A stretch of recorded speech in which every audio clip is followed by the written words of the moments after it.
purpose-inspired TV is under construction. During this process, we invite you to step into the journey. By joining our team, you have the chance to shape the very fabric of this channel with your creative ideas and skills. We believe that the true essence of innovation lies in collaboration, and together, we can create something truly extraordinary. We will provide content that ignites your passion, inspires personal growth, and encourages a positive impact on society. Our focus is on delivering shows that are entertaining, thought-provoking, educational, and uplifting.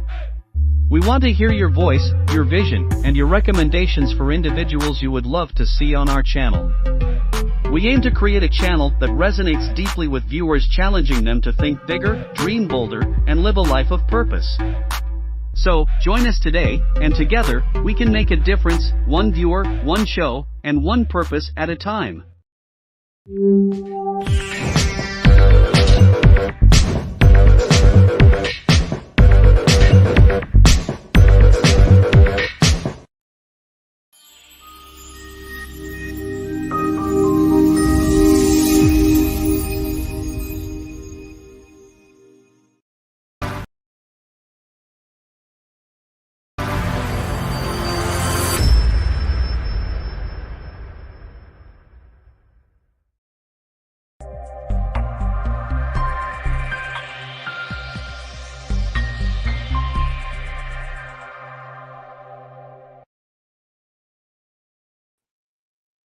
All right. Uh-oh, guess what? I forgot to cut the lights on. I got to get on that production crew. Yeah, they not doing their job. I'm going to give them a talking to. All right.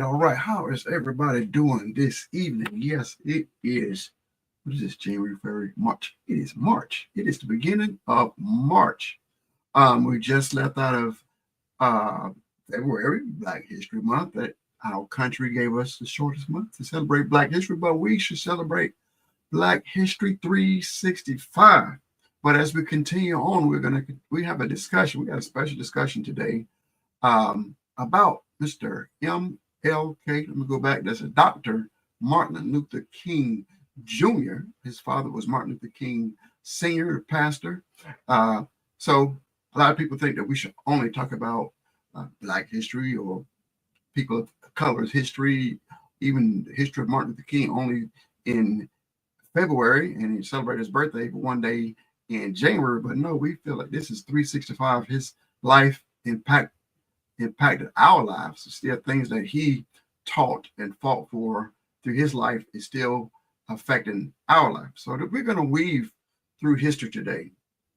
So we're going to be talking about Dr. Martin Luther King from the past, and even how his life affected people in other countries. And then we're going to loop right back around to today. So, Martin Luther King was back in the 40s, 50s, and 60s during the Civil Rights Movement. And we are in 2025. So a lot of years have passed since he has passed. So we're going to be going throughout history. I got a special guest here for us today. Mr. Guest, your picture just disappeared on me. I no longer see you. I don't see you. I'm going to add you to the stage anyway and see if you can hear me or talk to me. He is totally gone. Totally gone. So we're going to, like I said, we're going to have a discussion about Dr. Martin Luther King. Actually, I made this video, and I think I will play the video while, let me see if he is working on his technical difficulties to come back in. And hard to stop the ball from rolling now. But I would like for, wait, don't get started yet. Actually, I wasn't planning on playing. Oh, you bet. I see you going around. Hey, I can't hear you. Actually, what I'm gonna do, I got this video that I made, I'm going to play this video. After the video, I'll bring you in, all right? You able to hear me? Thumbs up. I'm going to play the video and then bring you back. All right. Okay, and like I said, I was going to play this later in the show, even if it matters. But, okay, here we go. Up there. Yeah, the computer was not in.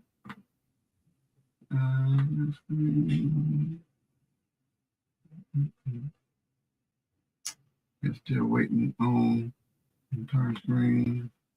That one with the audio. So this is basically talking exactly about what we're going to be discussing today.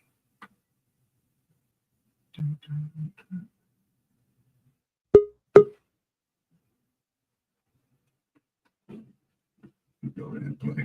Here we go. Hey everyone, Neil deGrasse Tyson here. We're about to take a trip, not through space this time, but through time. And instead of gazing at the cosmos, we're going to examine an alternate reality. One where Martin Luther King Jr. became the President of the United States in the tumultuous 1960s. Now, I know what you're thinking. Could this Baptist preacher, this advocate for peace, really have sat in the Oval Office? Could he have led a nation grappling with the deeply etched scars of segregation and the looming shadow of the Cold War? It's a question that sparks the imagination, a thought experiment with profound implications. Let's explore the potential pros and cons of this alternate history, a world where I Have a Dream wasn't just a speech, but a blueprint for a nation yearning for change. Let's dive in. With King at the helm, imagine the Civil Rights Act of 1964 and the Voting Rights Act of 1965 enacted with even greater urgency, their provisions given the full weight of the presidency.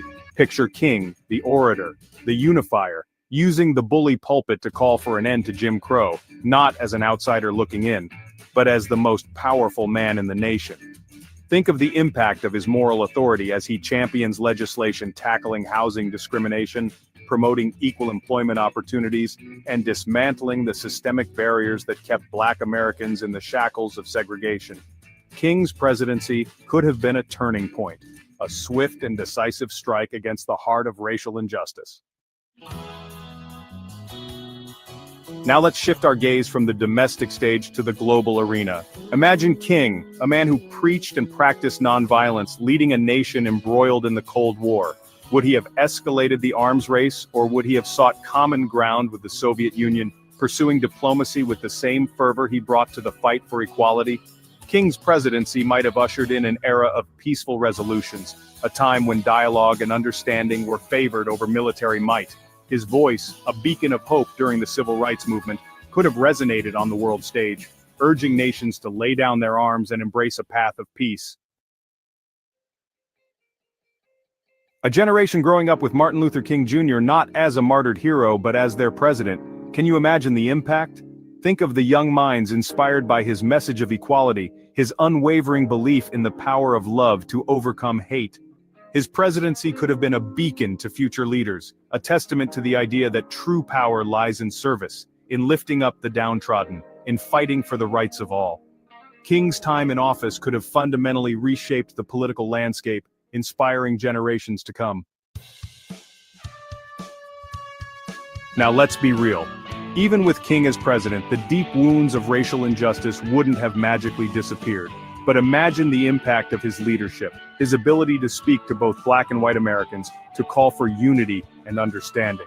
His presidency could have been a catalyst for healing, a time when the nation began to confront its racist past and work towards a more just future. While racism wouldn't have vanished overnight, King's leadership might have set the stage for more harmonious race relations, a society where equality was not just a dream, but a lived reality. Think about King's unwavering moral compass, his commitment to justice and equality. Now picture that guiding his decisions in the Oval Office. From economic policies to social programs, every action, every decision, infused with his deep-seated belief in the dignity of all people. His presidency could have ushered in an era of ethical governance, where policies were judged not just by their economic impact, but by their moral implications. King's leadership could have redefined the very purpose of government, shifting its focus from self-interest to service, from maintaining the status quo to creating a more just and equitable society. But let's not be naive. A King presidency wouldn't have been met with universal applause. Imagine the fierce resistance from segregationists, the entrenched power structures threatened by his message of equality. The forces of hate and division would have been relentless, using every tool at their disposal to undermine his agenda, to discredit his message, to stoke the flames of fear and resentment. King's presidency would have been a crucible, testing the very fabric of American democracy. Chapter 7, the Vietnam Dilemma, Navigating a Divided World. And then there's Vietnam. Imagine King, a vocal critic of the war, thrust into the role of commander-in-chief. How would he have navigated that complex and morally fraught conflict? Would he have pulled out, risking accusations of weakness on the world stage? Or would he have sought a negotiated settlement, a path to peace that honored both American interests and his own deeply held beliefs? King's presidency would have forced a national reckoning, a confrontation with the true costs of war and the elusive nature of peace. Let's be clear, the threat to King's life wouldn't have vanished with his ascension to the presidency. If anything, it would have intensified. Imagine the constant fear, the ever-present knowledge that his life was in danger, not just from lone wolves, but from organized hate groups, threatened by the very idea of a black man holding the nation's highest office. His presidency would have been a constant battle, not just for his agenda, but for his life, a stark reminder of the deeply ingrained racism that permeated American society. King's vision. Actually, there's more, but we can get back to it. I made a video, but I didn't mean to make it that long, but it's got a lot of information in it. So, okay, we'll welcome to the stage Mr. Jen Card. How are you today? I'm doing wonderful, man. I'm doing wonderful. The reason I'm doing wonderful is the topic that we're discussing. Definitely an important figure in our history. So I want to thank you for having me. Number one, I think you have a wonderful show with positive topics. And once again, thank you for having me. Okay, hold on just 1 second. Right. Crew saying they hear an echo. You said you still hear the echo? Okay, I'm sorry. Didn't mean to interrupt, but I want to make sure everybody was able to hear you. Well, that's important. So, yes, this MLK, Martin Luther King. Every time I go to Atlanta, I got to stop by. I got to go by and pay a visit. You feel the same way when you go through there? Oh yeah, it's a good feeling. It's a good feeling when you go by. I went to Atlanta and I visited the church where he used to preach at, and his home where he lived at. It's an eerie feeling when you know somebody of such a great stature, once lived there. Definitely feel the same way. Okay, so now we got another issue. It's like I hear your voices coming in, but then the video is coming in. I don't know how many seconds later. I'm gonna ask the crew again. Sharice, do you see it? Or is he showing? I'm sorry. You see him at the same time that he's talking? Oh, so it's me. Okay, so I'll put up with it then. Because like I said, I can hear your voice, and then later on I see it moving. So that's on me. So I deal with it. Okay, as long as everything is going out correctly. So just just a few weeks ago we were celebrating. Well, I guess a couple of months ago we celebrated his birthday, but here in Jacksonville, we're in Jacksonville, Florida. At this moment, they didn't, because of different reasons. We didn't do the parade on his birthday celebration. So we moved it to here in the middle of February. So I was able to go to that parade and videotape, and we broadcast it over our TV channel. So yes, we are on, just go ahead and drop a plug real quick. We're on Purpose Inspired TV. We're on Roku, Fire TV. So we are a channel for the community, channel to uplift people, motivate, educate. And so we are locally. We work with different local events. We also work with the state, federal, even worldwide. So if there's different causes that needs to be emphasized, causes that the world need to know about, that's what this channel here is all about. And also great information like this topic of Martin Luther King. So okay, let's get back into it. So yeah, I think might have been on the day of the parade. We had this, you and I had this, or this text message conversation. I can't just remember exactly how it got started, but do you remember exactly? I remember. I went on social media, Facebook, and I noticed that you were live, right? And I think it was on President's Day, if I'm not mistaken. And I seen you had Martin Luther King parade. That was your subtitle. I'm like, let me text Joe and let him know that it's not Martin Luther King, but President's Day. That's what it was. So, and that's why I said that they moved it from Martin Luther King's birthday, and then they had his parade on President's Day. Yeah, that's what you said. Yeah. So now we were celebrating Martin Luther King's birthday on President's Day, and then you said, "What about him being president?" Oh yeah. This is what I believe. I believe that to be a president, you have to be a great representation. You have to be a great example. And Martin Luther King has exemplified that. He has shown that he has courage. He lacks fear. And he's willing to die for what he believes in. Okay. Which is exactly what happened. A lot of things people don't know is that you don't have to be elected to be a great representative of a certain group of people.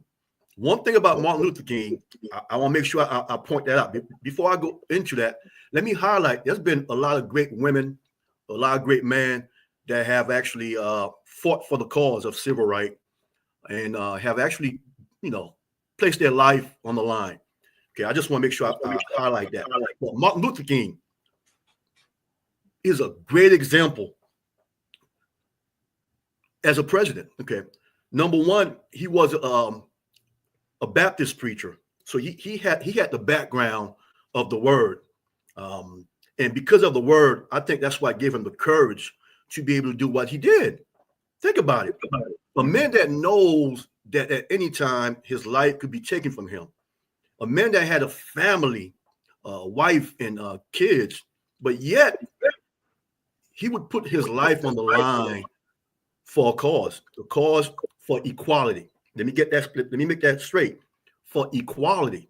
He wasn't just about black or white or Spanish. He was about equality for everyone, inclusive. Okay. That's why I look at him as a president. He may not have won the votes, the popular votes, but he, in the way I look at him, is a president. Definitely a president. A lot of stuff people don't know about him. The reason I'm saying that he's a great example. Let me highlight a few things that people may not know about Martin Luther King. Okay. We all know that he dedicated his life to advocating for racial harmony, right? And equality for all. We know that. We all know that. Did you know that he was the first black person to be named Time Man of the Year, which back then was an important title to have. Not only that, he have shown bravery to confront segregation in the South. In the South. Back then, the South was nothing to be played with, okay? It took equal courage to challenge the president. He would challenge the president of the United States and discuss the wealth, the unequal wealth and power of the unprivileged. Okay, but here's some more thing. Did you know that King received a prize money of $53,000? Back then, that was a lot of money. But he took $52,000 and donated that to the civil rights movement. He was the youngest person to be awarded the Nobel Peace Prize. Oh my goodness, I can go on. Did you know for the cause of civil rights, he was arrested for about 30 times? He was arrested. You know, most people at the first time they got arrested, that would have been it. The second time they would have stopped. 30 times that man has been arrested because he was standing up for equality. Okay, he's the only guy that has a birthday, a national holiday, because of what he did. Did you also know that King went to college? Let me be more specific. At the age of 15, he skipped grade 9 through 12. And by the age of 15, he was admitted to Morehouse College. So he started going to college at the age of 15. These are just a few examples of the type of caliber of man that we're talking about. That's why I'm behind Martin Luther King for president. That's why I believe that he was a great representative to represent us. He represented Black America with such grace and made us so proud. I'm so proud of that man. And I don't believe a month is enough time to celebrate a man of such great caliber. Okay. So I guess our discussion is still, in a way, you saying you're on the side of, okay, I guess we got to establish our time. Okay. Let's establish, we are in whatever the election is, like right before 1965. I'm not sure their dates. Let's go with 1965. Let's say the election for the president was in 1965. Okay. And you and I are having a discussion, and you say it's a good idea for Martin Luther King to run for president, and I'm on the side of, I don't think it's a good idea. I don't want, but I guess I give you my views. I believe, number one, that the times that we're in the 60s, pre-civil rights, and I think so I guess you and I, we're going to be doing a lot of explaining, because I know a lot of the younger people don't know. Like we take some how do you say it? We take some knowledge that we've learned over the years for granted. We call it like common sense, but if the stuff is not taught in the schools, it's no longer common sense. So that's why I try to expound and give a little bit of background on different subjects, not to say that anybody's dumb, because a lot of people around our age, a lot of stuff they know, but a lot of people that's younger than us, they don't know it. So that's the only reason why I would expound on something. So basically, so we're back in 1965, pre-civil rights. So the first question would be, what are you talking about, civil rights? If you don't know what that means, you kind of lost already. So civil rights were, I'm gonna try to do real quick on that, just real quick paragraph. Yes, the slaves were free. What is 1865? But real soon, and yeah, when they got free, they got some rights. They got the right to vote. They got the right to bear arms. They got the rights to do different things. But almost soon as the rights touched their hands, those rights were snatched away. And the South came up with this new thing called Jim Crow laws to cement and put in law for them. They made it a law for them not to have rights. That's what Jim Crow laws are, laws to prevent rights. So, people, ever heard of Jim Crow? That's what Jim Crow means. And the purpose of the civil rights movement, the purpose of Martin Luther King, Jesse Jackson, it's a lot of other names that we can just on and on. Not only black folks, white folks too, they put their lives on the line to fight for civil rights. So that's what we're talking about, the civil rights. Yes, we were freed, but we didn't have the freedom. That's what I like to say it. We were freed without freedom. We were freed without privileges. We were freed without rights. So they were fighting for civil rights. So now, I guess y'all painted the picture. Y'all understand? Well, kind of.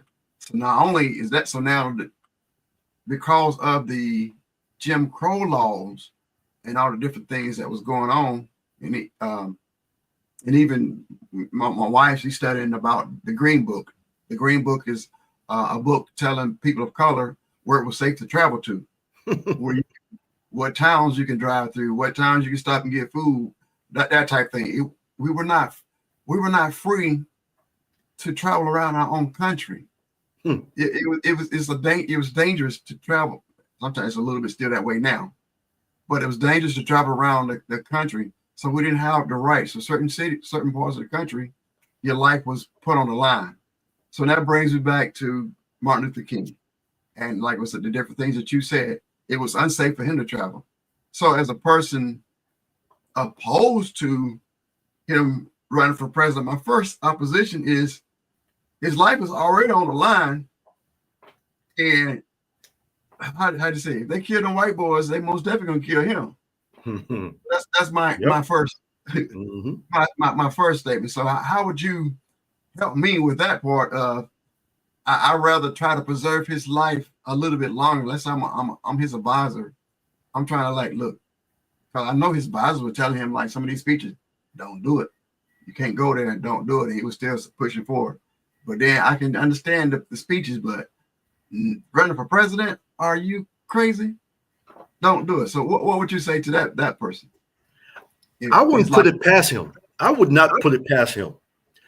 Martin Luther King has exemplified no fear, a no fear tactic. Let's go back to what you said, and I'm gonna go back to your question. Yes, we were free, but it looked like we were limited to what we can and could not do. It's like a rope was tied to our ankle, and we could only go so far. Imagine in 1955, right? That's when Martin Luther King, the civil rights started until 1968. 13 years, he dedicated. Okay, I believe that he had the courage, the ability to run for office. Would they have been successful? I doubt it. With all the tactic that they would have used to keep him under bay. But I believe I would love to see that.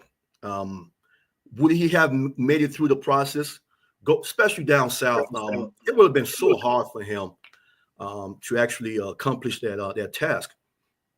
But for most cause, for most fights, you have to be willing to die for it. You have to be willing to die for what you believe in.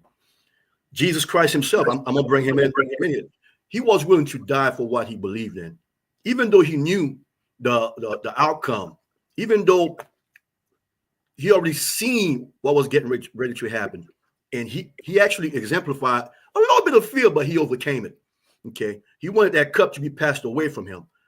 On the same topic, Martin Luther King had to have known that his life was on the line.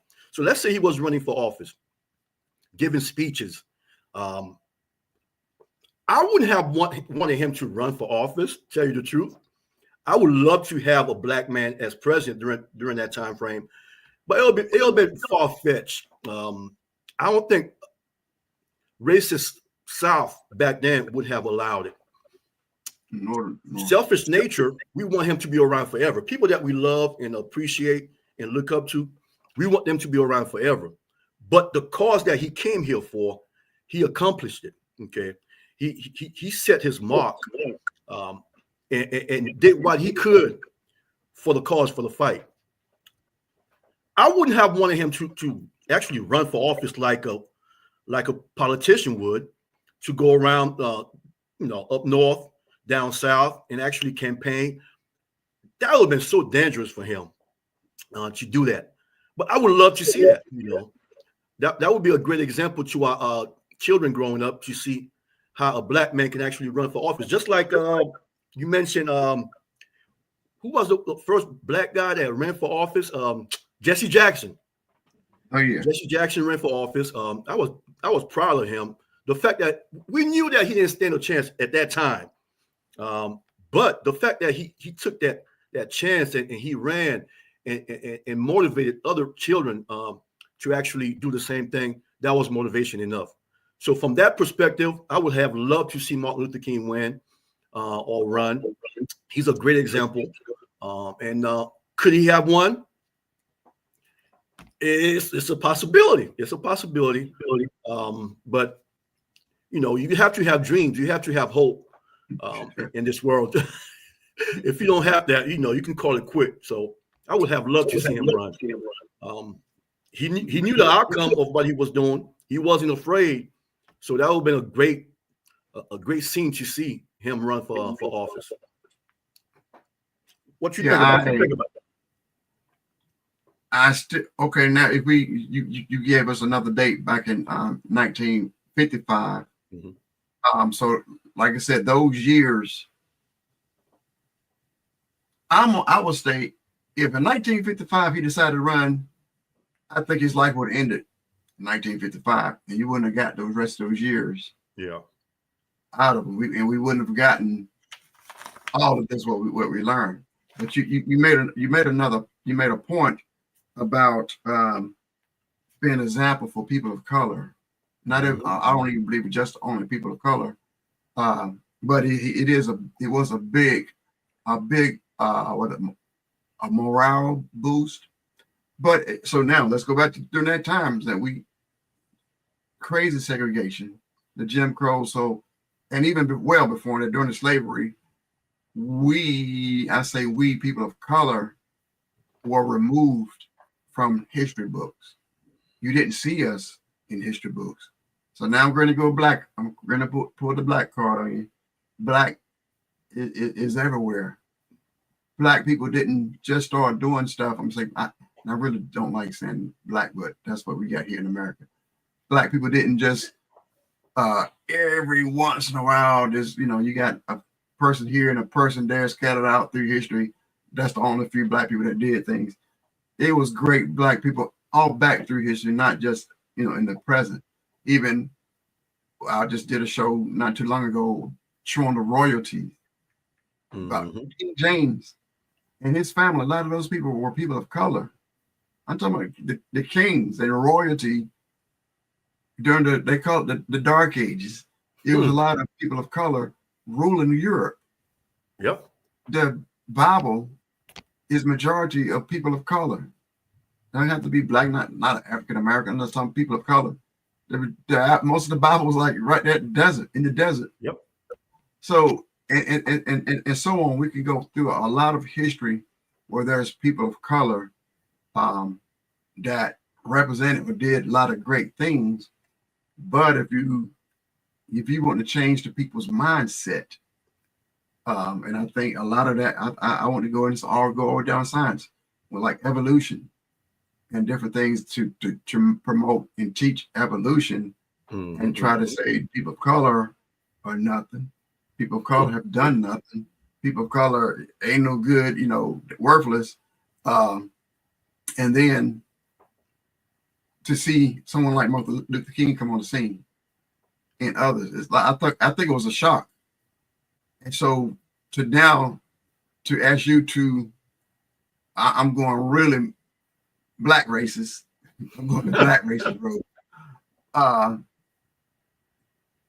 What I mean by that is there's some people of color that don't want no black doctor to see them because in their mind, only the white doctors know how to help them. So imagine that, all that stuff that they've been put in their mind. So now you can vote, and there's this black man that you can vote for. I can't vote for him. That boy don't know what he's doing. Only the white people know how to be the president. You see how much work he had to do just to get the people of color to vote for him. So that's even a double. They couldn't vote, but the ones who could vote, it was some of them that probably still wouldn't have because of what was in their mind or what they was taught. So you know what I'm saying? So what's your thought on that? That uphill battle just to get the few people who could vote for people of color that would vote for them wouldn't vote for them because you still see those type of people wearing a red hat right now. Oh. Inclusion. Okay. Our people like to be included, which they should. Okay. For what we have from the time, I don't want to go that far back to slavery, but we have added so much into the building of this great nation that we are part of right now. We built the White House. Well, there you go. I mean, our fingerprint, our footprint is everywhere in this country. We have added so much inventions, cure. It's a list of stuff that we have done that have been stolen and we haven't been given credit for. Okay, we are capable of such great wonders and ability to accomplish so much, but our people don't know that. Like you mentioned, even in today's time, I was watching a special on YouTube.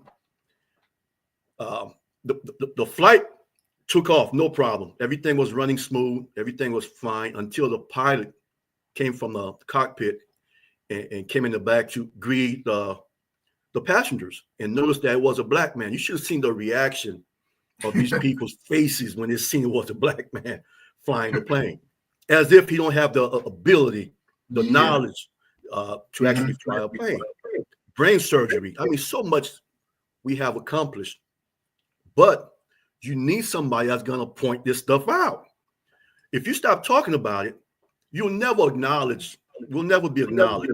Okay. I keep bringing Martin Luther King because, my goodness, the value that he exemplified: courage, truth, justice, compassion, dignity, humility, and the service that he provided. So from that perspective, we want not just America, but the world to see what we are capable of doing, what we have done, our accomplishments. And who's out there? Who do we have as a leader right now that represent the African-American group of people? Who do we have? Okay, that's the whole thing about Trump right now. I don't want to bring politics. Is he wants to remove the history of African-American from being taught in the school system. He believed that we are all American and we have the same opportunity, the same goal, the same ability to accomplish what we want in this country. In most cases, it's true. We have a lot of successful Black people. We have millionaires. We have billionaires. We have people that have so much money in America. But that's just a small amount of people. If you stop talking about the past, you're doomed to repeat it. And that's what they're trying to do, trying to strip that away from us, to discuss what took place and how to prevent us from repeating it. It can't be repeated. It can't be repeated. Because once you forget about your past, you're doomed to repeat the past. Okay. So we are in a position right now that we need more leaders. We need people that has courage, that has lack of fear to go out there and not just strictly talk about Blacks, but inclusive, to tell about our accomplishment, the inventions that we have invented, being in the forefront of wars, different wars that has taken place in this country. We have died. There's blood all over the flag, Black people's blood all over the flag. So we have done a lot, man, so much to be included in the conversation. That's all we're asking for.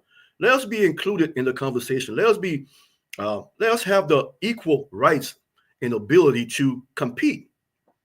And that's why I believe that Martin Luther King is our last great leader that we have had. Since him, I can't really point out anybody else that have stood up for us and was willing to die for us, for our rights, our abilities, for our kids to go to the same school and walk down the street in peace and not being afraid to get hurt. You know, these are stuff that he was asking for. He wasn't a racist, as per se. He was for equality for all people.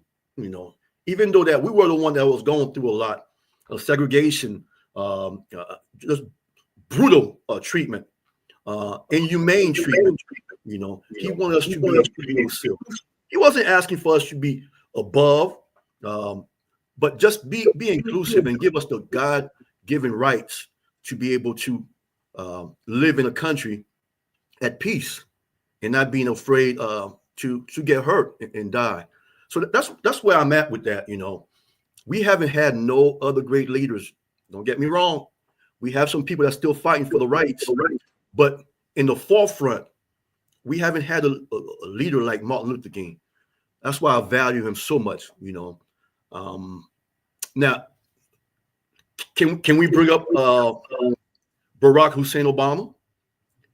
I would have to, because he accomplished a great achievement by becoming president, not once but twice, 2 terms. He reminded me so much of Martin Luther King. The fact that he has exemplified courage and he ain't have any fear. Okay, and that's where I see Martin Luther King at, in the position of Barack Hussein Obama. He represented us well. He ain't have no baby mama drama. He ain't have no issues. He remained married. He was a great father to his 2 daughters. I mean, these are stuff that we look for in leadership. You know, he had a record. Like I said, he was arrested 30 times, but for the wrong cause. That's wrongfully. He went to jail for the wrong reason. You know, but he was a great example for our young people that's coming up these days. We need to see somebody with our skin color that's accomplishing and doing stuff that's going to motivate us. It's the motivation of our youngs. Okay, you got to have examples out there. What examples do we have in today's time? Can you answer that?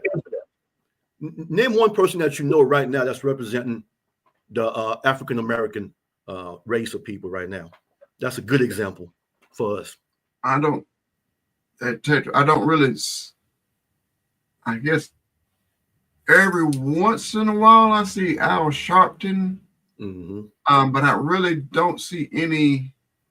There's not anyone that got a major campaign, or somebody like what Martin Luther King was doing, was like almost in the news almost every day, doing work out there. So I'm not, please don't get me wrong, I'm not putting Al Sharpton down. I'm not putting other leaders down, but I mean, what I'm, in the news, in the mainstream, what do you see? The one who I see the most, and I'm not even saying that he's even a quote unquote black leader for the community, is the lawyer Crump. This is Crump. I'm sorry if I'm saying his name wrong. Every time something happens to a black person, that bad. I know.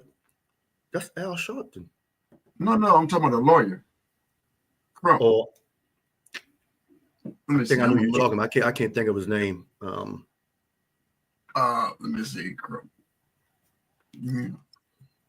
We gotta use our smartphone. Pull up this information. Let me see. Ben Crump. Okay. Try a lawyer for justice. That's who I see. It's him, but it's like it's lots, a lawsuit or something involved with it. But and then sometimes, like I said, I see Al Sharpton on some of the scenes, but outside of that, I really don't see anybody really standing out. And you said so much, I don't even know which direction to respond. But I'm gonna respond to one thing you're talking about. We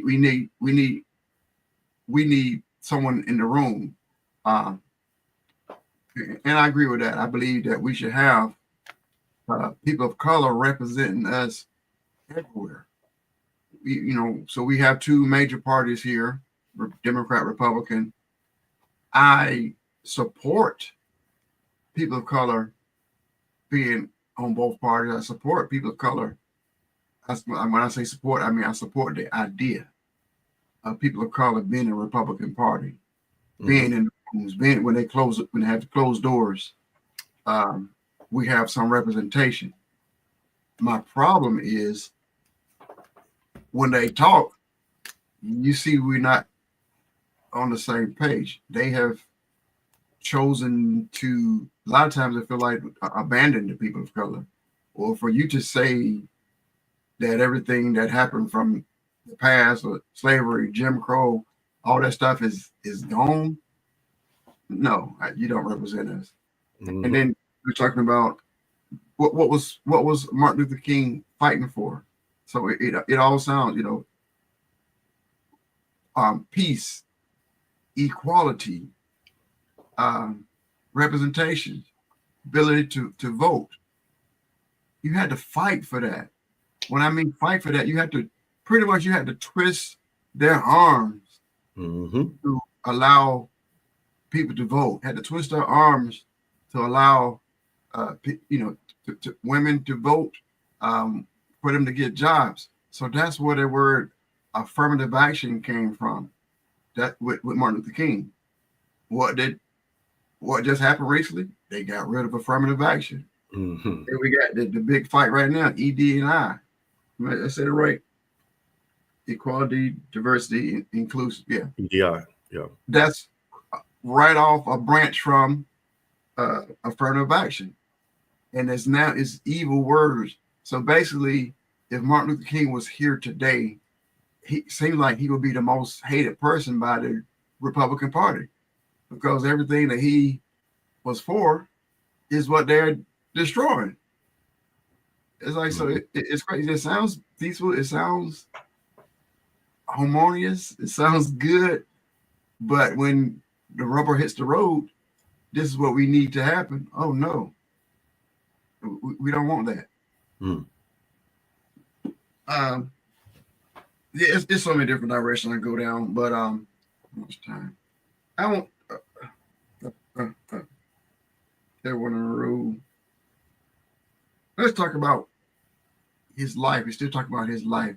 You brought. I'm gonna say this disclaimer right now too. I am not comparing Jesus and Martin Luther King.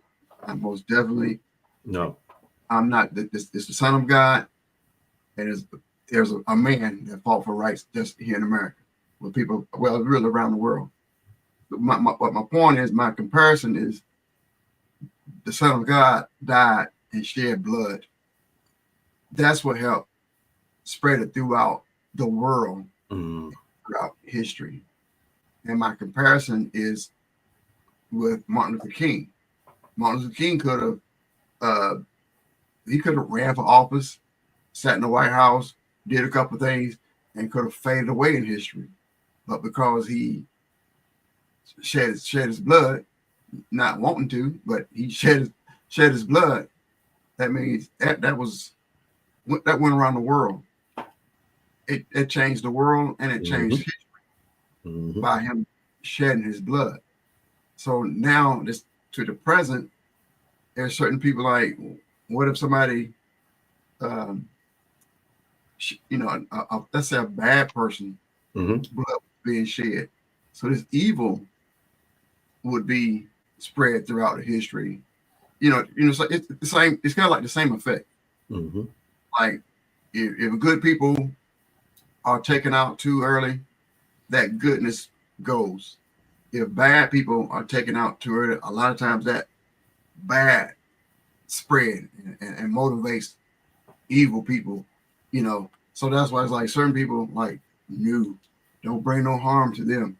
Please don't bring no harm to them. Let them fade away in history. Don't let them become a martyr. Yeah, that's the word, being a martyr. So that's one reason I wish there was no harm against Martin Luther King. I would be happy if he was still here today. But if he was still here today, I don't think it would be the same effect it was by them trying. Oh, so it was, what's that thing? Sorry, it's on my mind. You can kill a person, but you can't kill an idea. So when they tried to kill him, they tried to kill that idea that he had in his head. But I guess when they killed him, it's like an explosion.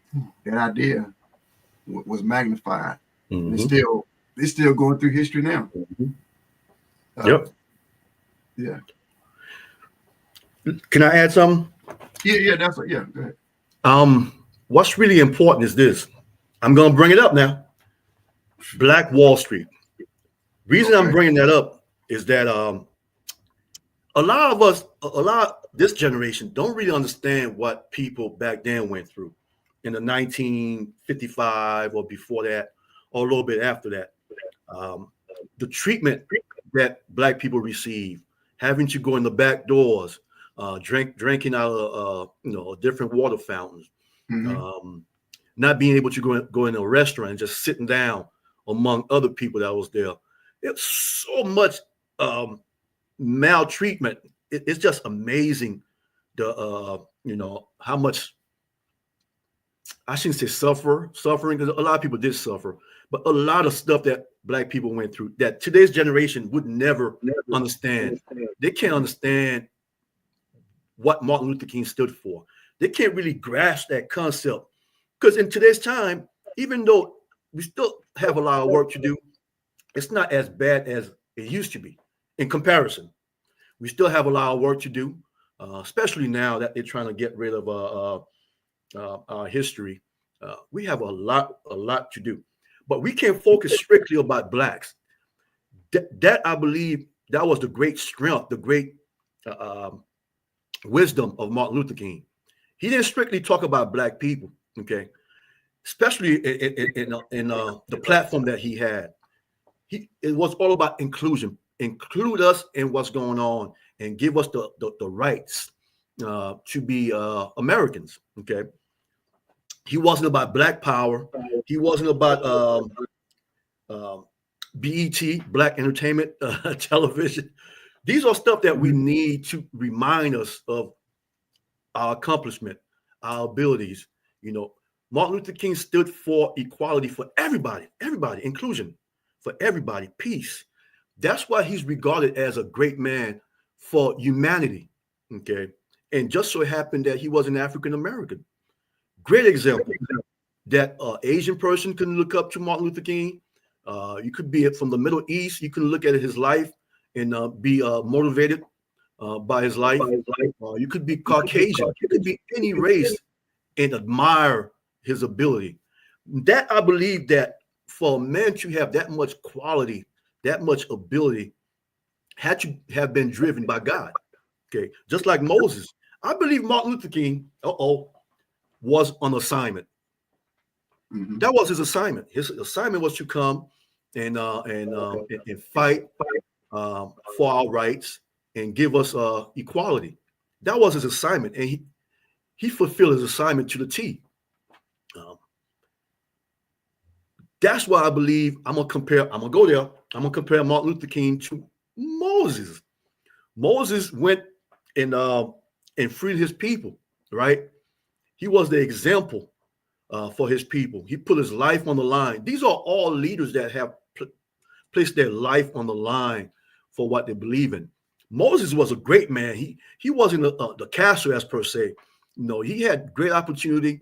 I mean, he was the son of a king, I would say. But he gave all that up to free his people. Okay, so these are qualities you have to admire. You have to compare Martin Luther King to great people like Moses. I'm not putting them on the same table now, but they have equal qualities that you have to admire. Jesus himself, I keep saying that, it's really important. We dare not compare anybody to Jesus Christ. Okay, don't get me wrong. But Jesus put his life on the line. Who do you know right now would put their life on the line for anything right now, including us? What are we willing to die for? In today's time, we are not. So we don't have the same caliber of strength and courage that Martin Luther King had. And I have to admire that. I have to get behind that. I do believe that we all have to play a part. Okay, we have to be the example for other people that's watching us. Okay, we have to live our lifestyle a certain way that's going to prove that we are more well capable of sitting on the same table as anybody. Okay, we have the ability to accomplish a lot as anybody does. We can compete. We can work in the same environment and produce, even as equally or even better than anybody else. Give us the opportunity to be inclusive, okay, and not to be discriminated against. These are the stuff that I'm shouting about. These are the stuff I'm celebrating. Anybody that put in the shoes of these great men that have died, or women that have died in the past, that have gotten on the bus and decided, you know what, I'm not going to sit in the back because that's not humane. That's not right. Today, I'm going to sit in the front. I'm going to stand up for something. We all have to play our part. But the only thing that's stopping us is fear. Fear is the only thing that's stopping us from achieving great achievement. Fear, it's that fear. So when you find somebody that has the fear, remember that Jesus, he knew what was coming, right? He even told God, hey, if it all be possible, let this cup pass from me. Because he knew what he was going to do. But to be able to go past that, to be able to go past that fear and to accomplish the great work ahead, I have to get behind that. I have to admire that. And that's my stand. So Martin Luther King is my president. I'm sticking to that. He have shown a great example, okay, to our young people. I'm sticking behind that. We have to talk about him more, not just once a year. We have to talk about him yearly, because a man of that caliber, okay, cannot be forgotten.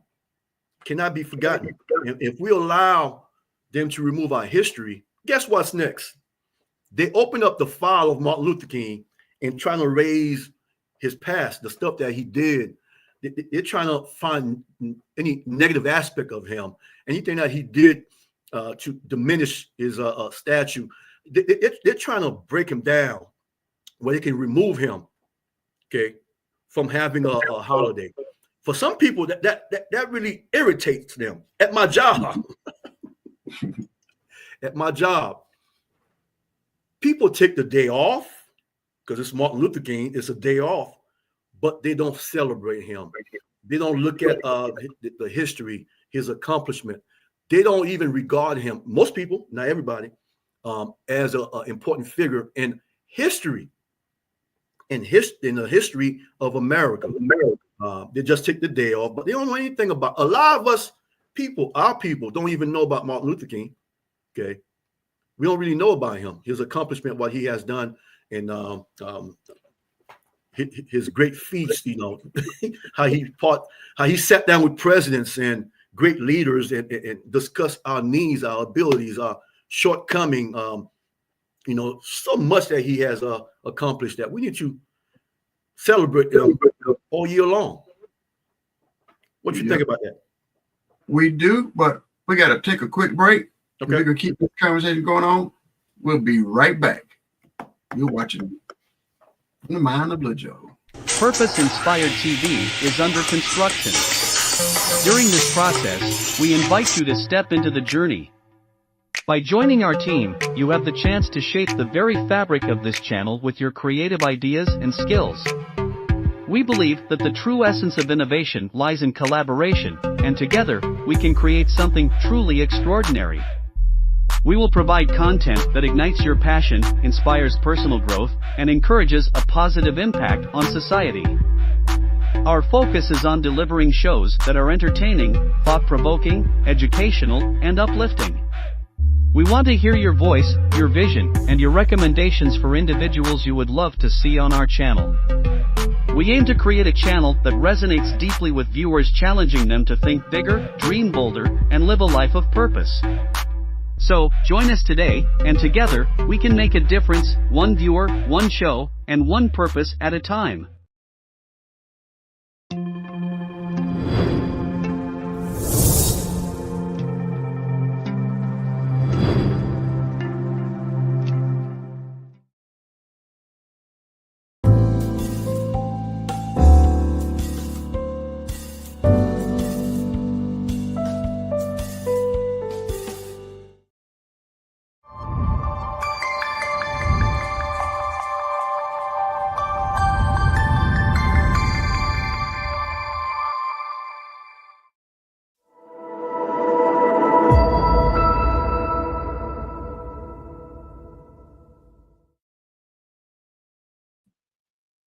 All right, we are back. We have this conversation about Martin Luther King. We've already got the first hour in. I'm not sure what direction we're going in next, but the conversation was getting good, so we're going to keep it going. So we have a special guest today. We have Mr. Jen Picard with us today. And what we're going to go into, I'm going to add him back to the stage. Welcome back, Mr. Picard. Always like to say Jean-Luc. Man, I'm glad to be on here, man. I just love to see when people doing positive stuff, man, that's adding value to this nation, man, discussing topics that's going to elevate and enrich people and educate them. That's really something that I admire and I got to get behind. So that's why I reached out to Purpose Inspire TV, man, for the topics that you bringing up. You have clean entertainment, which is really what our people need, and our youth to be motivated by that. So thank you for having me again. I want to highlight that. Yes, sir. All right, no problem. Yeah, we're here to educate, motivate, elevate. So we're gonna jump back into where we was at. So I keep writing down stuff. I know I got way more things written down than I know we're gonna get to. So one point you brought up was like the history being removed. So yeah, a lot of the history, if you look back through history, a lot of history's been replaced. A lot of history's been changed. A lot of history's been whitewashed. You can look up something, look for pictures for somebody. You find two pictures. You can find a picture of color. You can find a white picture. Like, okay, now which one is the real picture? But a lot of times the people of color ain't wasting no time trying to change a white picture black or change a white statue black. We're not going through that. So I guess now you come 2 + 2 equals what? You know where it comes from. But here we're in the state of our state of Florida, where yes, a lot of books, a lot of history is like they're passing laws to not teach it, remove books, remove it out of the curriculum, to not be taught. It's just that history is under attack. So now going back to Dr. Martin Luther King, with the he wanted equality. He wanted peace. A lot of these things that everyone should have. The biggest word, equality. The other side didn't want that. The other side already had a head start. The other side already had privileges. So you're looking at, I got to give up my rights, my extra rights, my head start, my bonuses, all the plus. You're asking. So Martin Luther King wants you to give up all that head start. It reminds me of this video I saw. It was like some kids. It was mixed race. This I don't know, it was in college or high school, whatever. They had all lined up together, and he named off a couple of things. He's like, we probably know a lot of the white privilege stuff, but I'm just making up some stuff. Private education, all your bills was always paid, always a mother and a father in the household. Your parents left you millions of dollars. You already got a job waiting for you. It was just imagine a lot of different things. So imagine a lot of the white kids are moving, and the black kids are still the starting line. So they keep on moving forward. A lot of black kids still the starting line. So then eventually, after he finished naming off a lot of things, he told everybody to turn around and look back. So there's a lot of white kids they're almost at the finish line. Black kids even start. So now you see the fight. You got somebody like Martin Luther King or other people on civil rights. Hey, that's like everybody started the starting line at the same time with no special privileges. Oh, heck no. We're not going to give that up. Well, so we're going to fight tooth and nail. That's why they fought so hard. They fought tooth and nail to make sure that didn't happen.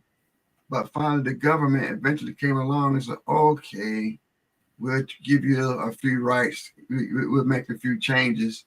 So that's where the affirmative action was, where would the law have some teeth to actually make the change? So what our Supreme Court just did, they took all the teeth, so now they just got some bunch of gums, no effect. So then there was the EDI, whatever. Well, no disrespect, but the different things. It's like, some of those things were just ramps for people with wheelchairs, bigger seats. Even that I even realized it, to the changing table in the bathroom. I never had to change a baby in the bathroom, in a men's bathroom. It was good to see. It's not that men I've seen, but a lot of times I go into the men's bathroom. There's a changing station to help the men. It was once that's kind of irrelevant. But well, I kind of like even the family. Yeah, that does the story I'm about to think of. It does relate. Yeah, relate. I used to get my niece all the time. Where every year I would get my niece, and so she was a little girl.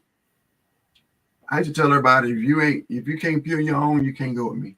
So, when she was able to go to the bathroom on her own, it was good. But sometimes we was in public places. I remember one time I was at the mall, and I'm like, men's bathroom, women's bathroom. Like, I don't want to take her into the men's bathroom, but I'm not going into the women's bathroom. So I'm out there with a dilemma, and thanks for some nice lady. She's like, you need me to take her to the bathroom? I'm like, yes, please.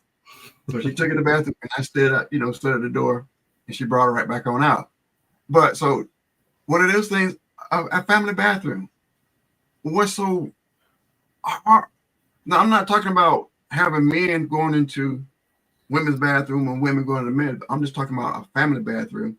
So if you're outside trying to figure out which one to go into, you got you a choice. You got a family bathroom. And again, if it was a man with his daughter or whatever, a child, female child, he can go to family bathroom, let her do what she got to do, and vice versa. There's a woman got a little boy that she won't.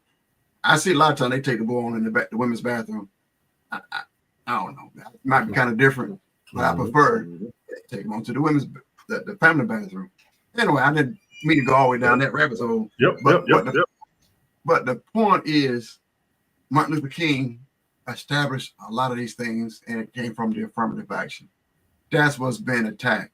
So coming back to so we went from 1965. Now we're in 2025. We have what the Republicans have this agenda, 2025 agenda, and the majority of the agenda is to destroy pretty much everything that Martin Luther King and those people who died for fought for. And then you try to explain it to people. That's not true. That's not, but that is. That's the bulk of their plan and their agenda is to destroy that. You see it every day. Every day. So now it's kind of like every day when I come on the news, what did they destroy? What did they roll back from what Martin Luther King fought for? What did they roll back today? What did they change today? It's like, oh my God. So slowly it's getting chipped away. So before long, we can be back in 1955 with no rights again. Or at this point, like they're trying to kick everybody out of the country.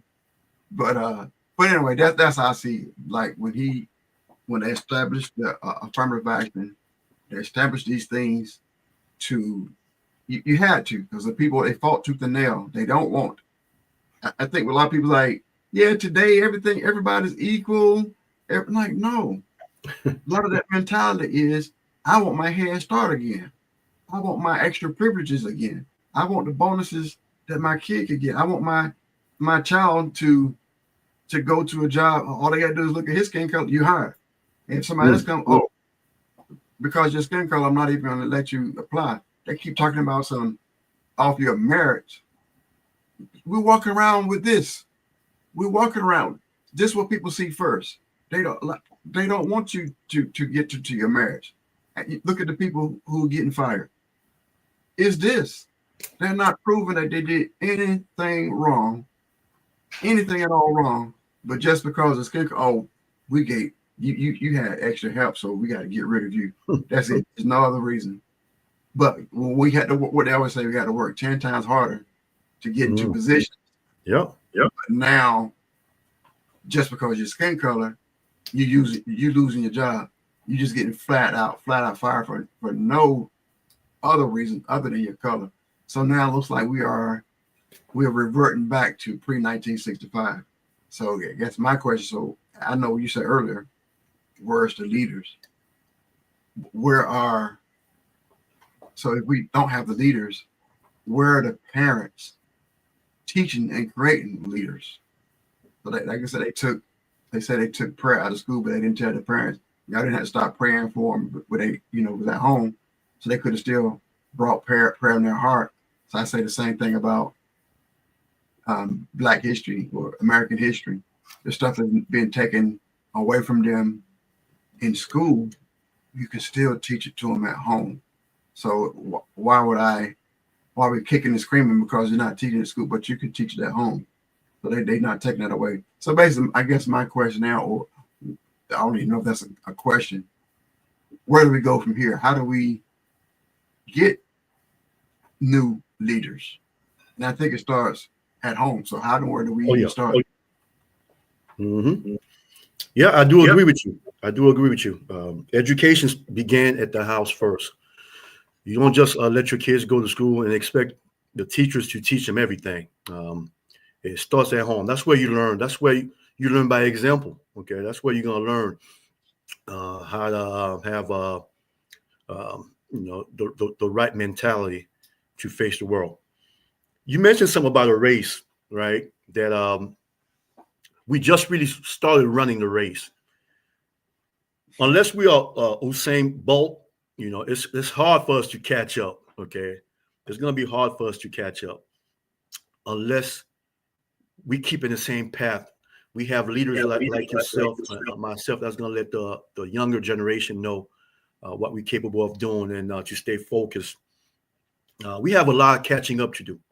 We still do. This is not the right time for us to negate what accomplishments, different programs that we have to help the African American community, because we have a lot of catching up to do. We still do. Even though you're watching on television right now, the 1 or 2%ers that's successful, it's still not enough for the majority of people that need to understand who they are and how can they add to the value of America. Let me be more specific. Racial harmony. Okay, are we there yet? Are we equal to our counterpart? Are we equal to all Americans? Are we really considered to be American, where we have the life, liberty, and the pursuit of happiness? Do we have that ability to compete? The great wealth distribution. Are we part of that? Are we really competing?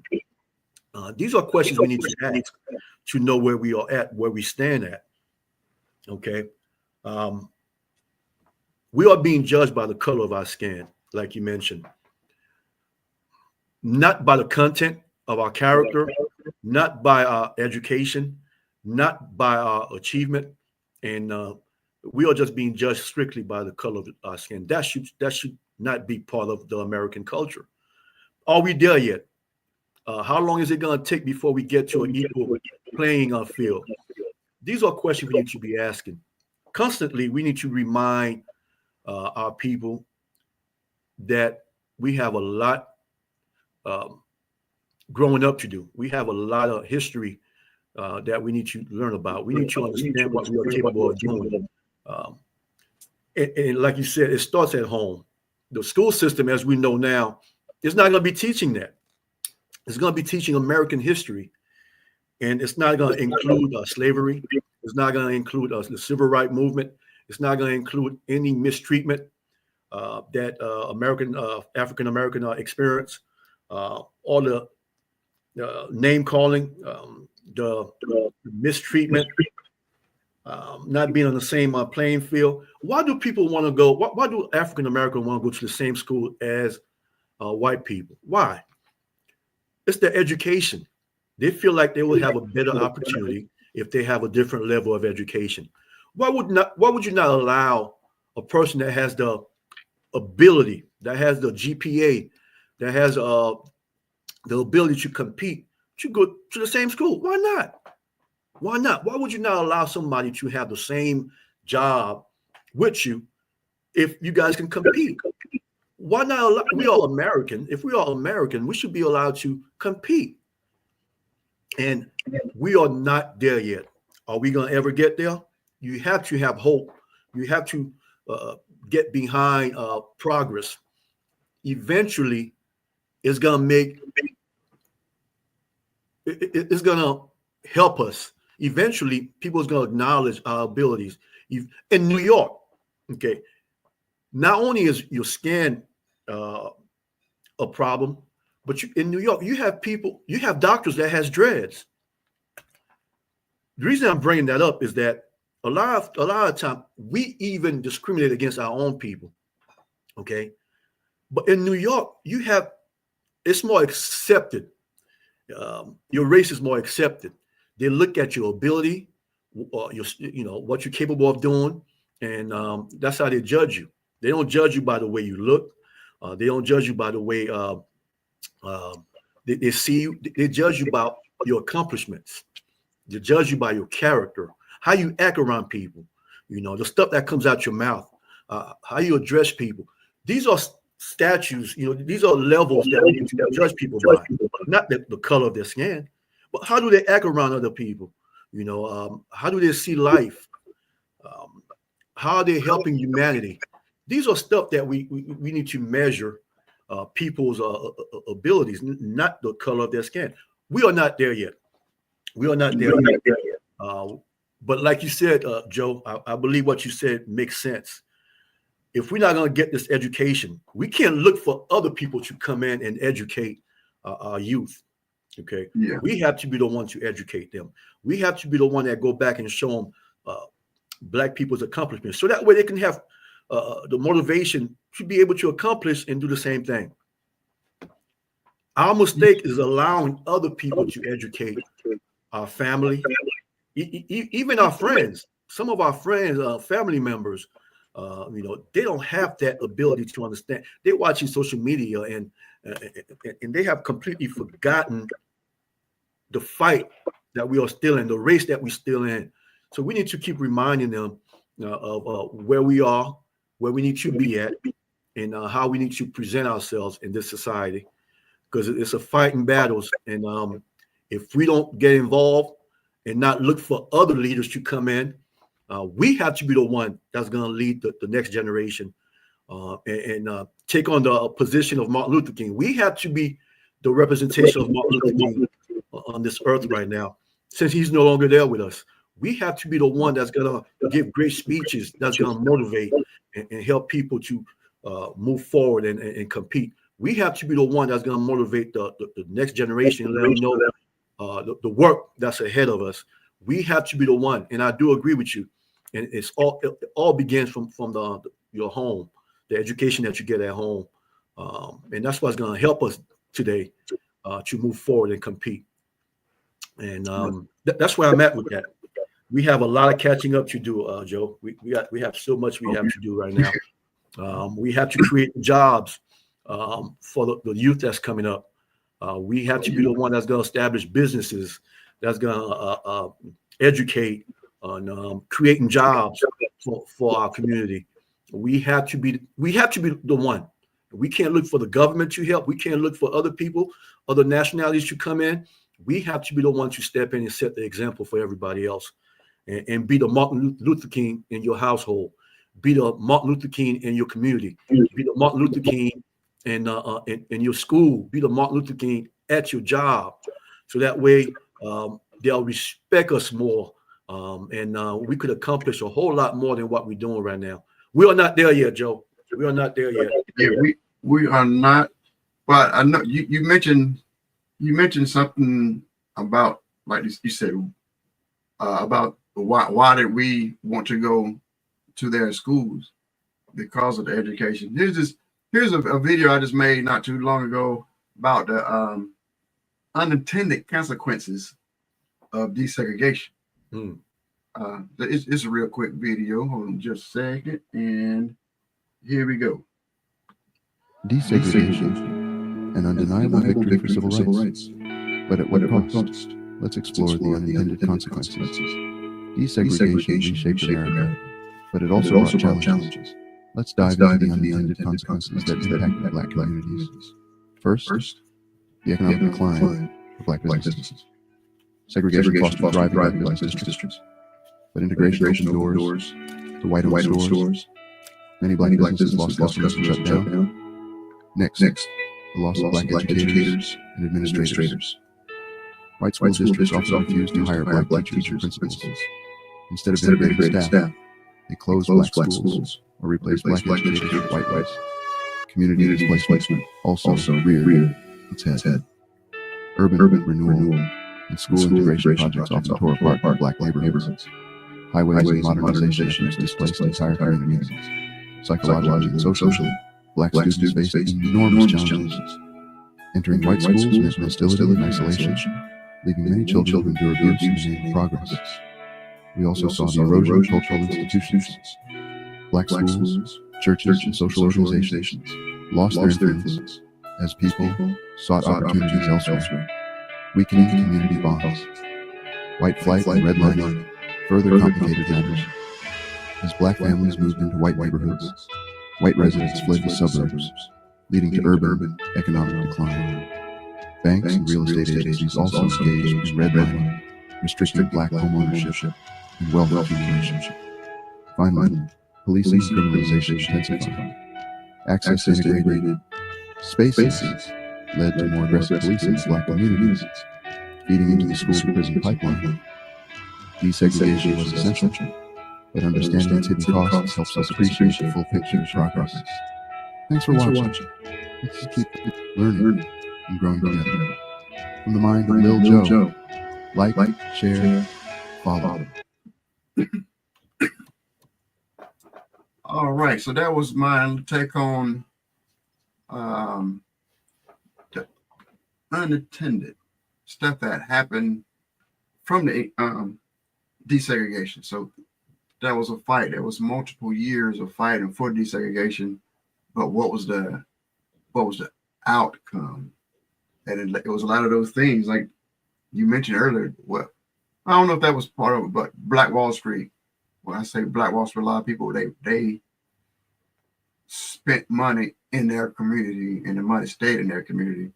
But now, our money, we might go make some money, but it's not staying in the community. And then the schools, there were so many educators that didn't get jobs, but that's also formed. Well, that's before the desegregation, but the HBCUs. I hear a lot of, I hear people, why y'all have these Black colleges? Why you got to have that? Why y'all got because you wouldn't, your people wouldn't let us come to your school, so we had to make our own. That's why. So don't get mad like you jealous. And there's plenty of schools where they don't want people of color to come there still. Then they show like the redlining where the different neighborhoods where people of color couldn't live. So it's still like a lot of the burden of making peace and making the thing get better is on people of color, on the victim. It's like the victim is the one that's supposed to make it right. The victim, the one that's getting beat up, is the one that's got to figure out how to get the bullet from punching you. And as long as they're still happy, it is the victim's, it's a problem. But anyway, I want to go to real quick when you say, will it ever be equal? I say no, not to be pessimistic, but I say no. As they say, history repeats itself. Not history. Somebody else corrected that. Not history doesn't repeat itself, or history copies itself. But let's look at like United States history. When it was a time that was close to being equality was before slavery. Right before slavery became law.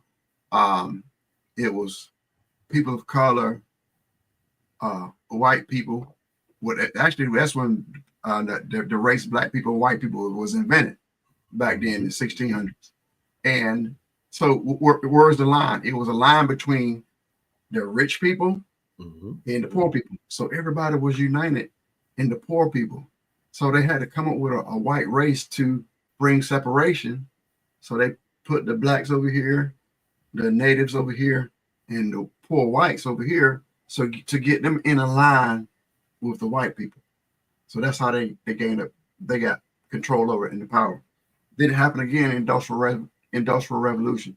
All these immigrants, all these people came to America, and it was again. And that's actually when I finally, I'm gonna do a whole show about it. I finally found out they're wearing this red hat that says "Make America Great Again," and I've been trying to find out what period of time are you talking about. And it was during this time, the 1800s, I think 1880s, before the 1880s. Anyway, they call it Industrial Revolution, but it was called the Gilded Age. During the Gilded Age, it was the super rich, the Rockefellers, all those super rich families was getting super, super, super duper rich. Of course, it looks like the country is doing good. Of course, all these different businesses is booming. The country's making a lot of money. But it's really the rich people making a lot of money.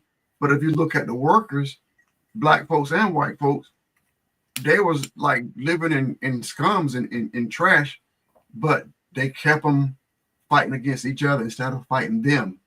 So they got the unions, and they had, I don't know, you probably I call them like union wars, union battles, but it was always crushed. But as long as they kept the rich up here, and let's keep the poor blacks and the poor whites, let's keep them at each other, they won't come at us. So here it is, 2025. It's happening again. Mm-hmm. When did you remember the inauguration? Mm-hmm. Who was on stage at the inauguration?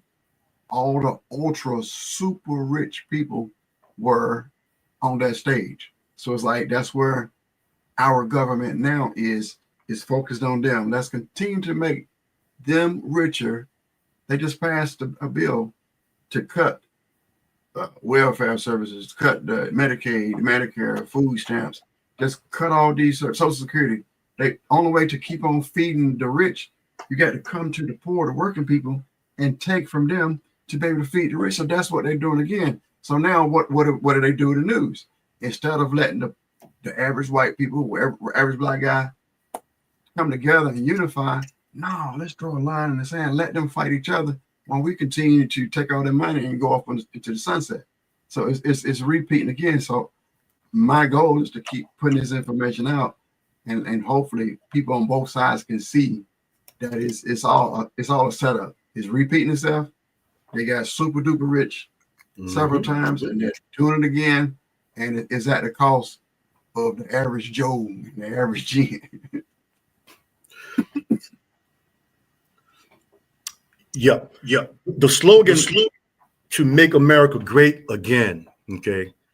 And if you really think about that, it's like when did America really lose being great? I mean, what era, what happened where we running on the slogan to make America great again? What does that mean? Okay. We have to allow time to elapse for us to really understand what that means. The best way to conquer a people, right? I don't want to focus on strictly black. We have some issues. We have a lot of issues among African-American culture that we have to attack. But we have to understand that the tactic to divide and conquer, you have to divide the people, even among ourselves.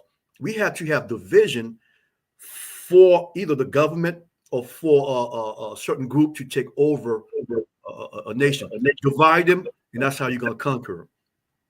Now, when you're running on the slogan, make America great again, and then what we are seeing is the black community is going to be the one that's going to be affected by that.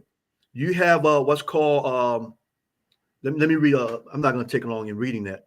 The black community in the United States faces an array of critical challenges in 2025, right? Many which stem from broader policy proposals, such as a Project 2025. There's a project that's written down, and if you take the time, it's a thick project. Then you start realizing the agenda, what's involved.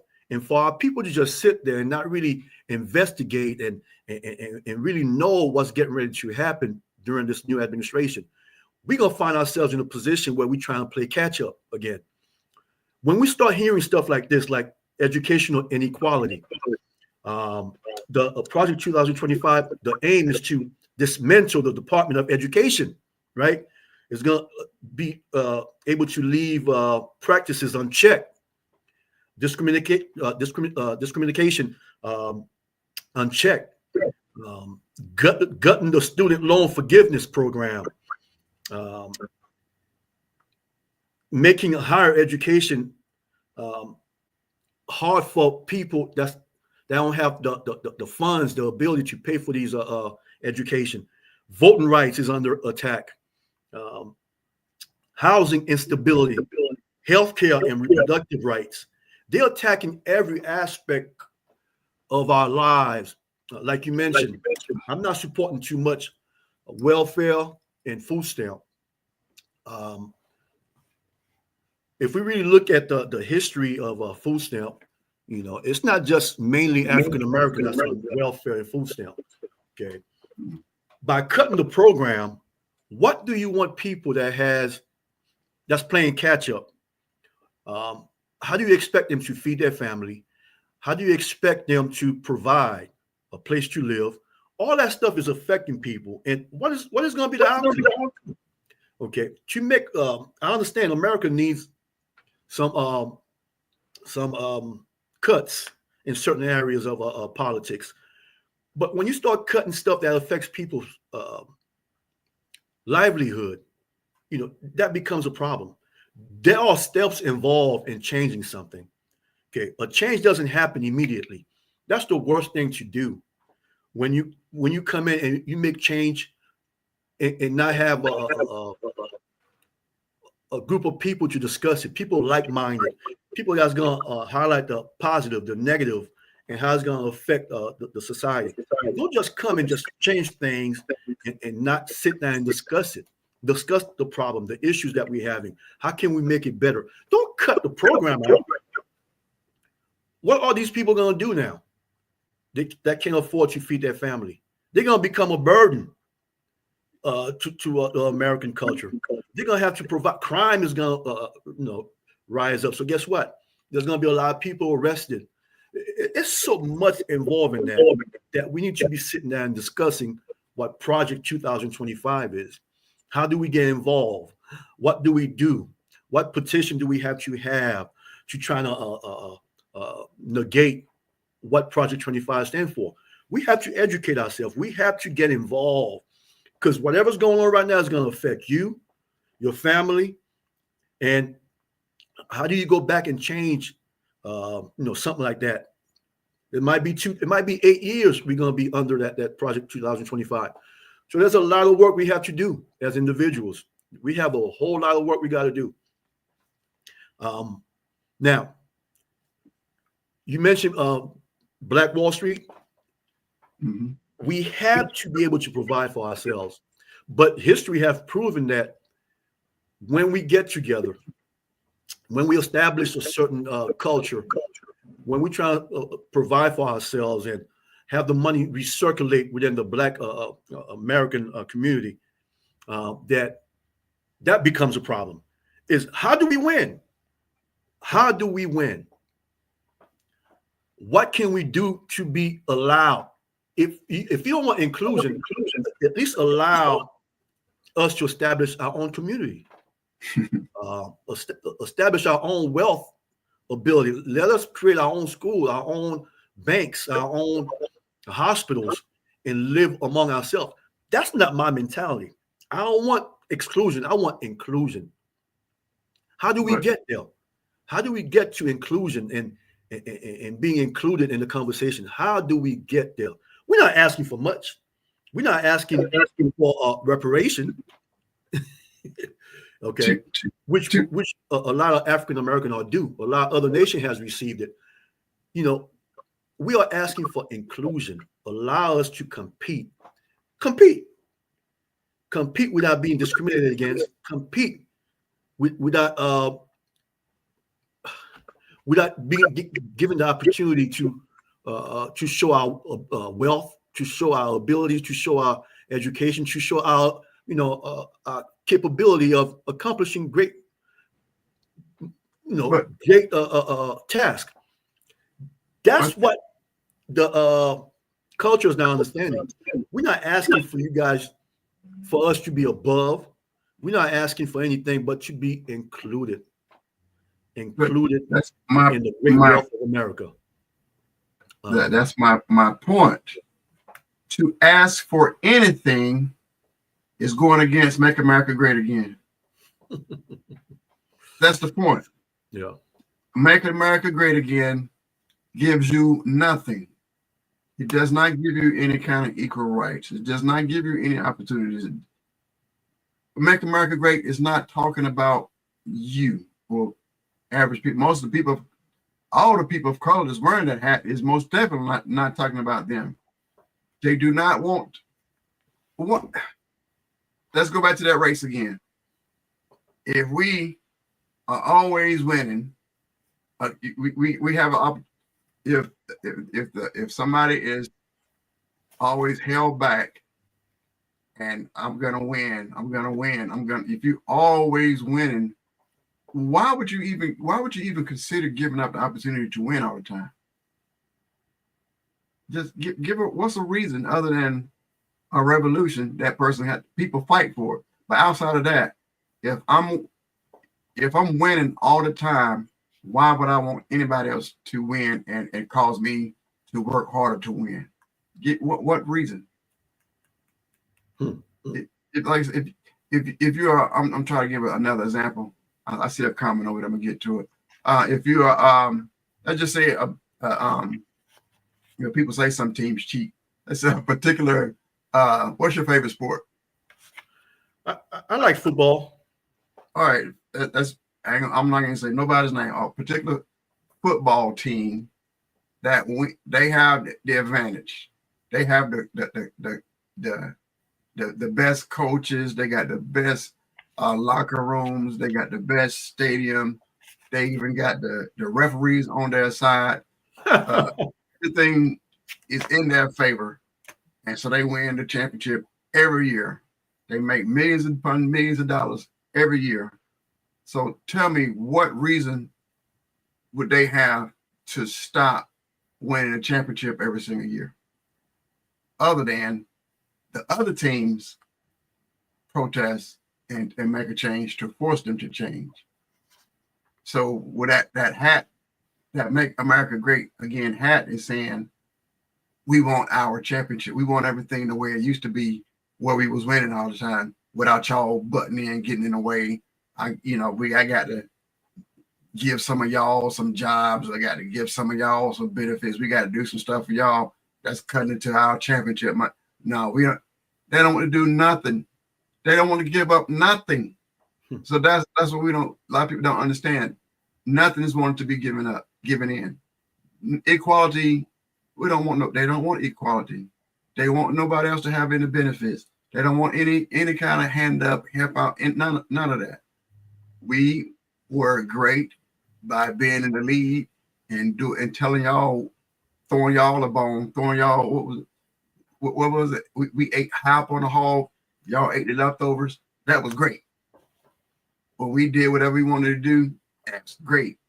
When we had all the jobs, all the businesses, that's great. That's making America great again.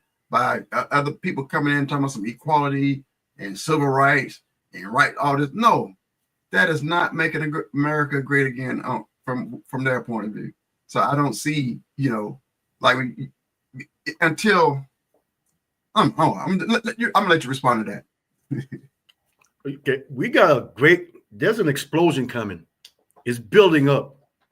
Okay, and the future of America, if they don't regard every nation, not just blacks, Asians, and inclusive, the melting pot. America has always been known to be what? A melting pot where everybody can come and have equal opportunity and be successful. Pause. Yep. Pause on that. Okay. I believe that's a myth. It was. I'm gonna say this part, and then you can go back to what your point you was making. Mm-hmm. At first, it was the melting pot for. Well, all right. I'm sorry. Let's go back before slavery. Yes, it was a melting pot then. I think that was the first and only time when your skin color meant nothing. It was it was what you had, whatever money you had. That's who you were, how you were respected. Until after the biggest rebellion, when the black race and white race was invented, that was the end of that. So yeah, people still came here, but you automatically got put in your place. You've heard of, what they got over there in India, the this caste system. You know about the caste system. So, but basically, as soon as you come to America, we have a caste system here. But a lot of times you can visibly see it. Our skin color puts you in a place. In India, you can't. It's your name. If everybody look the same, how can we discriminate without everybody look the same? So they got a particular caste system. Your name here, that name represents wealth. Oh, you got that name. Oh, you ain't nothing. I know we put you here. So as soon as you come to America, but it used to be, like some certain European countries, you would consider white. You had the privileges, but other countries like Ireland, or I ain't even try to start, but it was certain countries where other white people didn't care for them, so they wasn't considered white until they needed them to be white. But now is anybody, you got a fair skin, you from a European white country, you're automatically white in America. You come from another country, you dark skin, oh, you're black or you're Asian. We put you in the category. So that's the problem. So like that, you said when we're gonna be America, kind of hard in this country. You got a checkbox. They put you in the checkbox, putting you somewhere to know what kind of rights we can give you, what kind of how we're going to treat you. So that's what really needs to go away, and I don't know how to get rid. But that's what needs to go away. But here, yes, you automatically put somewhere. So he says a melting pot. There's all different types of races and cultures and everything here in America. But again, the people in power now, like, no. You saw I don't know if you saw that it was a sign that the official language of the United States is English now. There was no need for that, but that's trying to, imply something. But then another thing to look at is people of color and brown people are getting kicked out of the country. And if you from a white country, we welcome you in. Come on in just because of your skin color. So a lot of that stuff is getting worse, kind of from what it was in the past. It's like people who've been here and family here trying to get rid of the birthrights. It's like just chipping away at any kind of rights, chipping away at any kind of coming together, unity, peace. It's like just any kind of thing, any kind of right, anything. I'm just like you and me. It's anything they can find to give them a reason to say that we're not American, or to give them a reason to kick us out of the country. That's what they're looking for. So they're not looking for equality. They're not looking for opportunity for me to show that I got my skills and I'm worth working here. They're not doing that. They're trying to figure out a way. What is the ways to give us the advantage and for us to be able to get them out of the country so I'll still be in charge. But the dumb thing that they don't see, you keep on getting all these people out of the country who, if you want to be the king, you got to have some servants. You don't kick servants out of the country, who can be left? Joe. Yeah. I'm finna take it there, man. Okay. I want anybody that's listening right now to take the time to actually read Willie Lynch, The Making of a Slave. Okay. This was a speech that was delivered by Willie Lynch on the bank of the James River in the colony of Virginia in 1712, way back during slavery. Lynch was a British slave owner in the West Indies. He was invited, right, to the colony of West Virginia in 1712 to teach his method to slave ownership, right, and how to keep the slaves controlled.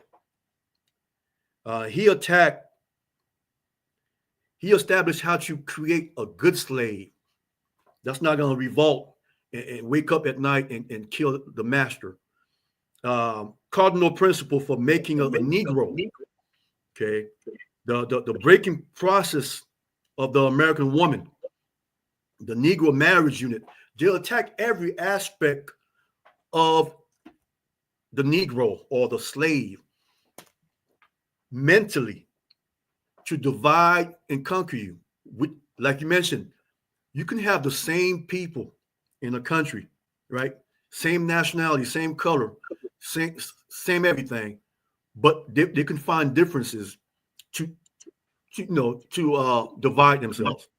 Mm-hmm. And that's what that letter meant to do, to actually put you in a position where you know your position, to know your spot, accept the injustice, accept what's being brought to you. Don't fight, don't challenge it, don't march against it, just accept it and go about your business. Be a peaceful person, even though wrong is being done to you. That's the mentality they want certain group of people to have. And that's what the Willie Lynch letter did. Divide the blacks from each other. Height, tall and short people. Find differences where you can find a lot of where you can be divided. Skin color, the shape of your nose, your lips, putting fear in mothers' hearts. They would do a lot of psychological torture in front of women, mostly women. So that way, when women have kids themselves, they would raise them to be what's the term I'm looking for? They would raise them not to be an aggressor, but just to accept the system the way it is. They put the fear in the woman's heart, and in that way, she will raise kids that's not going to have the ability to fight against what's wrong. So I would suggest that everybody read the Willie Lynch letter. Really important. It's not to establish racism. It's not to use that to have anger and resentment against other people. But you have to understand what the mentality is, and that's what's bringing the fear in me to the point where when you start talking about making America great again, what are you talking about? Do you want to reestablish the Willie Lynch letter? What exactly are you trying to gain back? Last time I checked, America is still a superpower. Okay. Last time I checked, America is still at the forefront of the world right now. Okay. What are you trying to gain back? We're losing it. Don't get me wrong. We are starting to slowly lose it. There's certain countries that doesn't even allow Americans to come in their country in today's time. Okay. It's getting bad for a lot of Americans in this country. Mm-hmm. Okay. It's getting bad.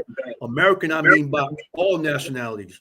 When I speak of American, I don't just look at white people. I look at American people that's in here paying taxes, that's waking up, going to work, and providing for their family. You know, these are American people that's fighting, even though you're not physically fighting a war, but you are in it. You know, whatever's good, if it's good, it benefits us. If it's bad, it also affects us. That's what I mean by that. This policy, the Project 2025 is really affecting us, and it's going to affect us worldwide. But guess what? We are going to be right there, and the policies that they are establishing is going to affect us so much, and it's concerning. But we have to educate ourselves, Joe. We have to pick up the manual and read it. We have to pick up the Willie Lynch letter and establish what exactly was the intent. What is the motivation? What is the goal of certain group of people in America? What exactly are they striving to accomplish? What is it? Where do they want certain group of people to be?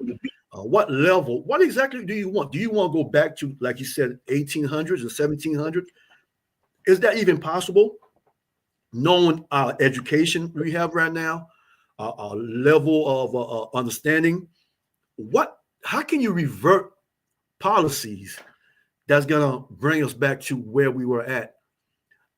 How do you think that's gonna work out? Are we just are we just going to accept it as normal? It's going to cause a lot of issues. I don't want to speak things into the atmosphere, but something like that is a recipe for disaster. Okay, when you take a person, what was that movie? It was about a guy that was taken into this generation. He was taken back in slavery. Not 12 years a slave, something like that. Oh, yeah, I know. What was that? Yeah, 12 years a slave. Yeah, exactly. Free never made him to be a slave. There you go. Perfect example. Yeah. This man was a successful man in his generation, and they took him back to slavery. How do you expect a person that has this ability, this knowledge, to just accept this new treatment? It's gonna be some issues, man. It's brewing up, and we can't just sit there and accept what's going on right now. We can't just sit there and wait for somebody else to show up, like a Moses to show up, or Martin Luther King to show up again to lead us. We have to lead ourselves. We have to be the example. Me and you and everybody else that's listening, we have to step in and see the future. The future doesn't look good right now. I'm not being negative. I'm not saying that I don't have faith, but the reality is I'm a realist. It's not looking good. It's not looking good. And we have to step in and educate our people at the church, in your community, at the school. Be careful at your job now. That can get you into trouble, what you say at the job. But any chance you have to educate people, you have to be that example. You have to be that leader that's going to educate people and let them know what's going on. Otherwise, we're going to find ourselves in a world of trouble.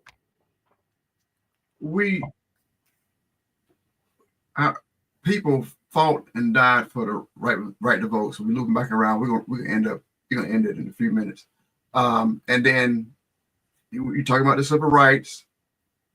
Blacks died. They they water hose, dogs, houses getting burned down, all this stuff that they went through to obtain civil rights. But you were talking about other cultures and races. They benefited from it. The Hispanics benefited from it. The Asians benefited from it. Especially women benefited. White women benefited from it.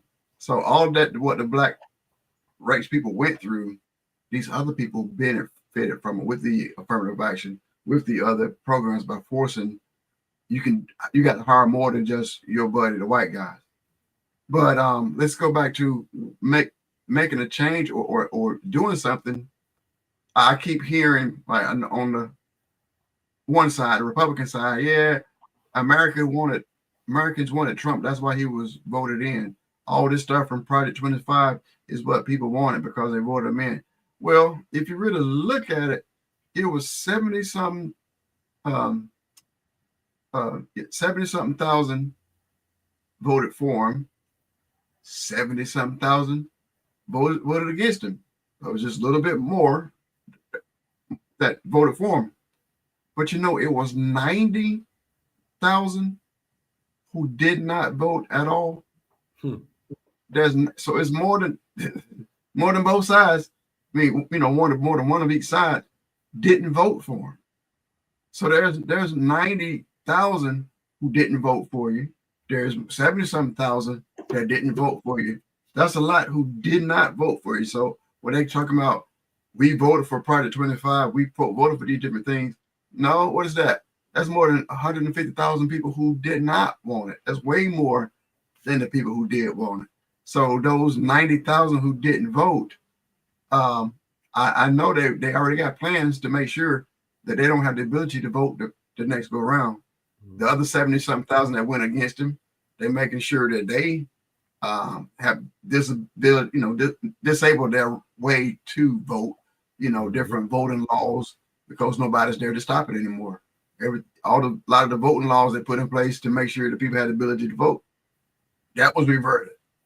So now there's no telling what's gonna happen when people try to go vote. So now even less percentage of people to try to make a change now. So I think we had a great opportunity to make a change last November, but we missed it.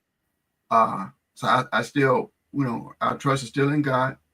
Still gonna trust and believe in God, no matter what, no matter who's in the White House, no matter what laws they pass and change. Believers, people who believe and trust in God, it can be all right. Ain't nothing for you to worry about. But we still have to live here on earth, and there still has to be other people. So that's some of the laws. Yes, you as a believer, yeah, you want certain laws for believers, but everybody's not a believer. So that's the other thing that we, people have to consider. Everybody's not a believer, so all the laws shouldn't be. It's like we got a lot of times we got to meet the people where they at. But that's where I see with Project 2025, they are cramming Christianity, and I don't believe it's godly Christianity, but they're cramming Christianity down the country's throat. They're passing law. They got. I just saw this other. They got a task force. They just started a task force to go after people that's not doing stuff the Christian way, or the way they consider, quote unquote, what is supposed to be done. That's getting into some very dangerous areas. But just because I'm a believer doesn't mean I believe and agree with those tactics that they're putting forth. But they're really weaponizing Christianity and making the true faith of the God of Abraham, Isaac, and Jacob, the true God. They're making them look pretty bad the way they're doing it. And there's one of the 10 Commandments. Don't use the Lord's name in vain. So when you pass some ungodly laws and put it under being Christianity, that's using God's name in vain. And I believe our Heavenly Father don't like that. So any closing words? I need to go ahead and close out the show. What's your final word? This is some good stuff. My final word, it is really impossible for us to do anything without putting God first. Okay. Whatever task, whatever goal, whatever achievement we want to achieve, we have to put God first. Because it's really impossible for us to have the courage, the strength, the ability to change anything without putting God first. We have a whole lot of issues that we're dealing with, a lot of worldly issue that we're dealing with that affects our daily life. So my last closing word I'm gonna say is acknowledge God in all our ways, so that way He can direct our path. Because this fight, we can't win that fight on our own ability.